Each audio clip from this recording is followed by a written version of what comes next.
students, I Nidhi welcomes you to Nidhi Ki Pathshala, and today in part 2 we are going to study about how we are going to compare these three sectors, that is primary, secondary and tertiary. But before starting it, I will request you all to please like, subscribe and share my channel. So the various production activities in the primary, secondary and tertiary sector also produces a very large number of goods and services. अगर हम देखें तो production activities जो हैं वो comprise करती है basically यही तीन सेक्टर्स, प्राइमरी, सेकेंडरी और टर्शरी, और बहुत लार्ज नंबर ऑफ गुड्स और सर्विसेज प्रोड्यूस करती है. अगर हम देखें तो ये तीनों सेक्टर्स में लार्ज नंबर ऑफ लोग हैं, large number of people they are working in them to produce these goods and services. So the next step therefore is to see how much goods and services are produced and how many people work in each sector. तो ये bifurcation करना, ये समझना कि primary, secondary, tertiary sector में employment generation की क्या category है, कैसे कैटेगोरिकली डिवीजन हुआ है. अगर हम इकोनॉमिक लेवल्स की बात करें तो क्या can there be one or more sectors which are dominant in terms of total production and employment. So कभी कभी ऐसा भी हो सकता है कि मैं कहूँ कि येस प्राइमरी और सेकेंडरी सेक्टर ने ओवर पार कर रखा है टर्शरी को, या मैं ये बोलूँ कि टर्शरी और मैन्युफैक्चरिंग सेक्टर ने ओवर पार कर रखा है प्राइमरी को. सो ऑफकोर्स डिफरेंट वर्जन्स हो जाते हैं उस केस में. So which are dominant in terms of total production and employment. So while other sectors are relatively small in size. तो अगर हम देखें तो बहुत सारे ऐसे और सेक्टर्स हैं which are they are however relatively small in size. So how do we count the various goods and services and know the total production in each sector. So हमारे लिए ये एक बहुत टास्क है समझना कि किस तरह से बहुत सारे different various goods and services जो हैं वो टोटल प्रोडक्शन एंड किस तरह से हर सेक्टर के लिए उनकी कंट्रीब्यूशन होती है. So with so many thousand of goods and services produced you might think this is an impossible task. But अगर हम बात करें इतनी सारी सर्विसेज गुड्स को अगर हम स्टडी करें तो नेचुरली एक बड़ा इम्पॉसिबल सा टास्क लगेगा. But not only would the task be enormous, you might also wonder how we can add up cars, computers and nails and furniture. It won't make sense. So naturally हर चीज़ का एक तरीका होता है, एक प्रॉपर बाइफर्केशन के साथ वो काम अटेम्प्ट करना पड़ता है हमको. मोर ओवर हमें देखना पड़ता है कि जो हम स्ट्रैटेजी लगा रहे हैं वो कितनी परफेक्ट है. Fine. So for example, you are right in thinking so.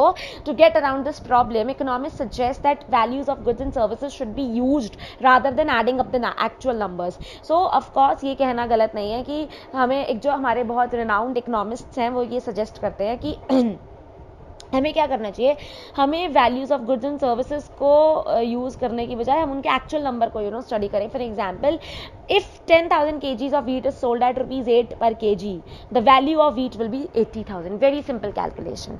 Fine. Therefore, the value of 5,000 coconuts at rupees 10 per coconut will be 50,000. Similarly, the values of goods and services in these three sectors are calculated and then added up. So ये बहुत एक simple सा example था through which I illustrated. I tried to make some sense. Fine. So remember there is one precaution one has to take. कुछ precautions हैं जो हमें देखना है, हमें लेनी है, because not every good and service that is produced and sold needs to be counted. क्योंकि हर सर्विस, हर चीज़ अगर जो प्रोड्यूस हुई है that cannot be counted, right? It makes sense only to include the final goods and services. ये sense तभी बनाएगा when we are including the final goods and services. For instance, अब मैं इसको भी एक एग्जाम्पल के through समझाऊंगी. A farmer who sells wheat to a flour mill at for rupees 8 per kg, the mill grinds the wheat and sell the flour to a biscuit company for rupees 10. तो अगर हम देखें तो farmer ने जो था wheat cell किया flower मिल को 8 रुपये पर केजी पे. फाइन. अब मिल ग्राइंड में वहाँ पे वीट और जो हमारे और प्रोडक्ट्स थे वो उनको बिस्किट कंपनी ने लिया 10 पर केजी में. और जो बिस्किट कंपनी है उसने जो बिस्किट कंपनी थी उसने क्या किया, it use the flour, it use basically sugar, oil to make 4 packets of biscuit and it sells biscuit in the market to the consumers for rupees 60.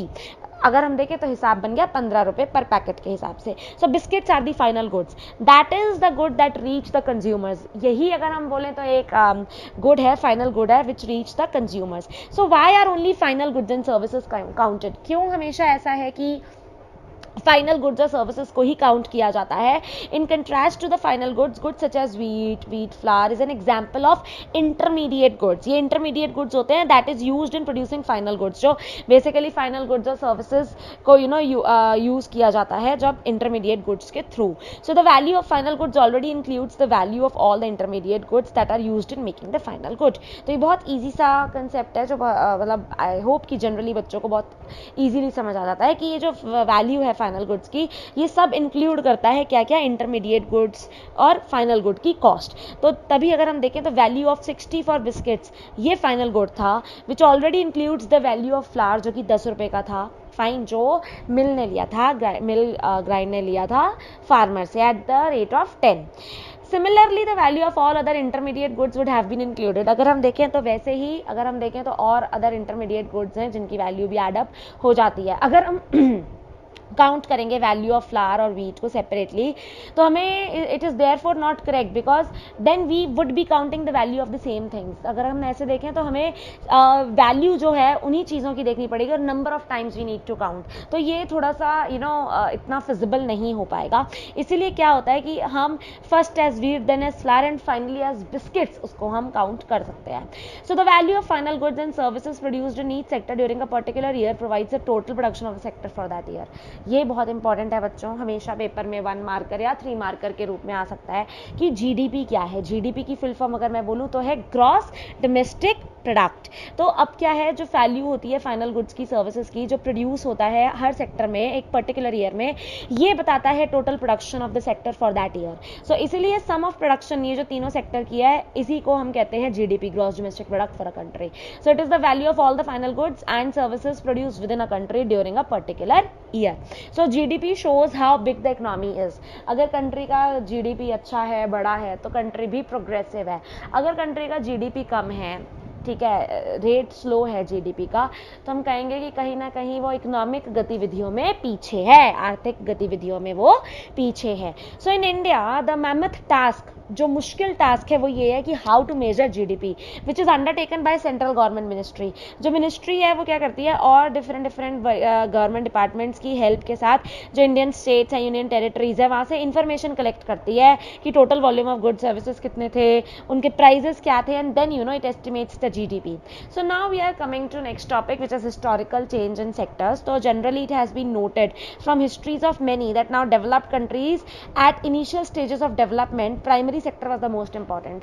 तो अगर अभी जैसे आप आगे आगे चैप्टर पढ़ेंगे तो आपको रियलाइज होगा कि किस तरह से अगर हम प्राइमरी सेक्टर की बात करें तो हर कंट्री में, चाहे वो इकोनॉमिकली डेवलप्ड थी या डेवलपिंग थी, जैसे अमेरिका है वो डेवलप्ड है, इंडिया है वो डेवलपिंग है, तो अगर हम देखें तो डेवलप्ड और डेवलपिंग कंट्रीज़ में डिफरेंशिएशन बहुत ज़्यादा था, फाइन, और ऑफकोर्स आज भी है, बट एक कॉमननेस जो थी वो ये थी कि इनिशियल ईयर्स में, शुरुआती सालों में, जो सेक्टर इंपॉर्टेंट सेक्टर था इकोनॉमिक एक्टिविटी का, वो प्राइमरी सेक्टर ही रहा था। जैसे जैसे मेथड्स इंक्रीज हुए, फार्मिंग के चेंज हुए, एग्रीकल्चरल सेक्टर जो है प्रॉस्पर होना शुरू हुआ, तो इसने बहुत अच्छा प्रोडक्शन करनी शुरू की, produce much more food than before. So बहुत सारे लोग जो थे now they could take up other activities, they increase number of craft persons, traders, buying and selling activities increase many times. तो ऑफकोर्स लेन देन की एक्टिविटी भी काफ़ी अच्छे से बढ़ी। So beside these there were also transporters, administrators, army. So however at this stage most of the goods produced were natural products. तो अगर हम इस स्टेज पे देखें तो बहुत सारे जो प्रोडक्ट्स थे वो नेचुरल प्रोडक्ट्स थे, और बहुत अगर हम देखें तो they were taken from primary and most people were also employed in this sector. So बहुत साल लग गए, मोर देन 100 ईयर्स, और स्पेशली बिकॉज न्यू मेथड्स और मैन्युफैक्चरिंग इंट्रोड्यूस हुई तो फैक्ट्रीज आई, it just started expanding. So those people who had earlier worked on farms now began to work in factories. So वो लोग जिन्होंने पहले काम करना शुरू किया था फार्म्स के ऊपर, नाउ उन्होंने काम करना शुरू किया फैक्ट्रीज में लार्ज नंबर्स में।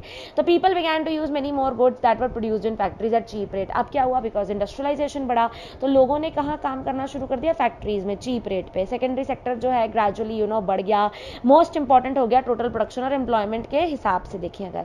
So hence over time a shift had taken place.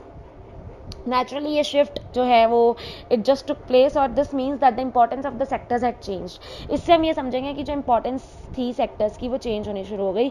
और पास्ट 100 ईयर्स में अगर हम देखें तो there has been a further shift from secondary to tertiary.